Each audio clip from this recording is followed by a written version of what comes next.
Lombardi, vamos falar do atropelamento de 18 pessoas? Isso aconteceu na praia de Copacabana, no Rio de Janeiro. A gente vai conversar com a repórter Adriana Oliveira.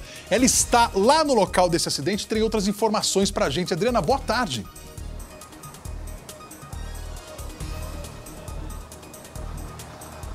Boa tarde, Matheus. Boa tarde a todos. Nós estamos no exato local onde o atropelamento aconteceu, na orla de Copacabana, por volta das 8h30 da noite de ontem. Antônio de Almeida Anaquim, de 41 anos, teria perdido o controle. Ele vinha aqui pela Avenida Atlântica, que tinha pouco movimento de carro naquele momento. Invadiu a ciclovia, passou aqui pelo calçadão, que estava lotado de pessoas, e só parou quando chegou aqui na areia. A gente percebe uma estrutura de madeira que foi atingida pelo veículo dele. O motorista alegou que estava sob efeito de remédios. Ele teria tido um ataque epilético. Dentro do veículo dele, policiais encontraram várias caixas de medicamento controlado. Ele não tinha autorização para dirigir, porque estava com a carteira de habilitação suspensa. Deveria ter entregue o documento para o Detran e passado por um exame de reciclagem, coisa que ele não fez. Naquela hora da noite, o calçadão estava lotado de pessoas que estavam aproveitando o calorão que anda fazendo aqui no Rio de Janeiro para se refrescar. A gente percebe muitos quiosques, eles estão lotados, mas à noite eles também estavam lotados. Haviam muitas pessoas também na areia, pais com seus filhos, pessoas se divertindo por aqui. A tragédia só não foi maior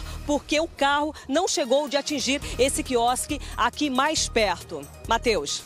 Adriana, por favor, para as pessoas que estão chegando agora aqui com a gente, eu queria que você passasse as informações mais atualizadas para quem ainda não se inteirou do assunto. O que de fato aconteceu aí? O que você tem de informação atualizada do que aconteceu nesta manhã até agora?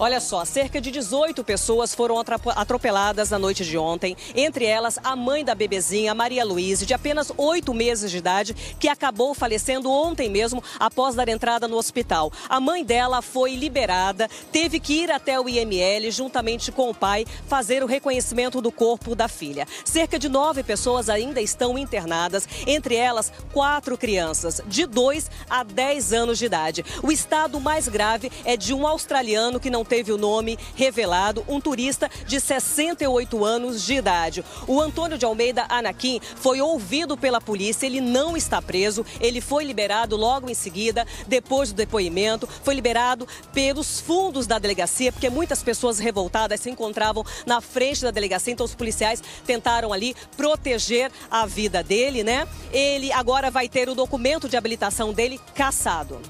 Adriana, muito obrigado aí pelas informações. Já que a mãe dessa criança foi para o IML, nós vamos até lá, então, ainda no Rio de Janeiro, com a repórter Cristina Cruz, que tem informações para poder nos atualizar diante da situação aí. Cristina, boa tarde. Boa tarde, Matheus. Boa tarde a todos. Olha, os pais da Maria Luísa, de apenas 8 meses, a vítima fatal desse acidente, eles já estiveram aqui no Instituto Médico Legal do Rio de Janeiro um pouco mais cedo para a liberação do corpo da menina. Porém, a liberação não foi feita porque eles estavam com uma xerox da certidão de nascimento e o IML só libera o corpo com a certidão original. Portanto, nesse momento, os pais estão em um cartório para tentar essa certidão. A informação que nós temos é de que a mãe, como ainda está ferida, ela não retornará ao IML, apenas o pai para fazer a liberação. Agora, outras informações que nós temos é a seguinte, Matheus, 7 pessoas acabaram de receber a alta do hospital. Uma saiu do hospital, a revelia, sem esperar que o médico liberasse, e outras 9 permanecem internadas. O estado mais grave é do australiano de 68 anos, um turista australiano que também estava na orla de Copacabana. Foi atropelado, ele respira por aparelhos. Uma outra vítima que está em estado estável é uma criança de 7 anos que teve algumas fraturas. Agora, a polícia aguarda, de acordo com o delegado que investiga o caso, descartou a presença de índice de álcool, mas ainda está aguardando os exames de sangue para ver se realmente o motorista havia tomado os remédios, como ele informou em depoimento. A delegacia ainda aguarda um relatório do Detran sobre a conduta do motorista, mas preliminarmente nós já temos a informação de que ele estava com a carteira suspensa desde o ano de 2014, acumulando então 146 pontos na habilitação, ou seja, ele estava impedido de qualquer forma de dirigir. Nós continuamos aqui no Instituto Médico Legal aguardando o retorno, então, do pai da Maria Luísa para a liberação do corpo para os trâmites legais, velório e enterro. Matheus. Cristina, continua aí, por favor, aí, que eu já tenho uma pergunta para te fazer. A gente estava vendo imagens do atropelamento que aconteceu na noite de ontem na praia de Copacabana. Para você que chegou agora, 18 pessoas foram vítimas desse atropelamento. A Cristina Cruz, ela está em frente ao IML, para onde foi levada essa bebezinha que infelizmente acabou morrendo. Cristina, você chegou a ter a oportunidade de conversar com os pais dessa criança? Então, Matheus, eles quando chegaram aqui no IML, eles conversaram rapidamente com a imprensa. Na verdade, só o pai conversou e ele demonstrou, assim, muita indignação. Está bastante revoltado, não é para menos, afinal de contas, perdeu a filhinha, a Maria Luísa, de apenas 8 meses. E ele disse que, independente do motorista ter tido ou não uma crise de epilepsia no momento em que dirigia e acabou atingindo todas essas pessoas, ele estava com a habilitação cassada desde 2014, o que está deixando a família muito indignada. Então ele acredita que esse motorista deveria sim estar preso por conta do impedimento dele de estar dirigindo, independente dele ter tomado o remédio ou não, ou ter realmente tido essa crise de epilepsia, que a polícia ainda, na verdade, aguarda os exames de sangue para saber se isso realmente é verídico ou não. Matheus, os pais estão bastante revoltados e eles não acreditam, então, que o motorista esteja solto, porque a princípio ele foi autuado por homicídio culposo e não doloso. Na verdade, a polícia acredita que ele não teve o dolo, a intenção de matar essa criança e atropelar todas as outras.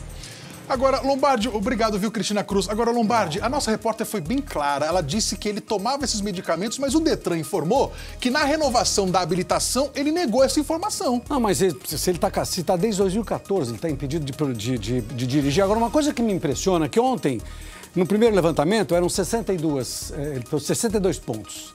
Hoje de manhã, 72. Agora ela acabou de dizer, a Cristina, 147 pontos, ou 174. É um número que está entre 147 e 174. Como é que uma pessoa com tantos pontos, caçada, continua dirigindo? Como é que uma pessoa nessas condições, tomando esses remédios todos, continua dirigindo?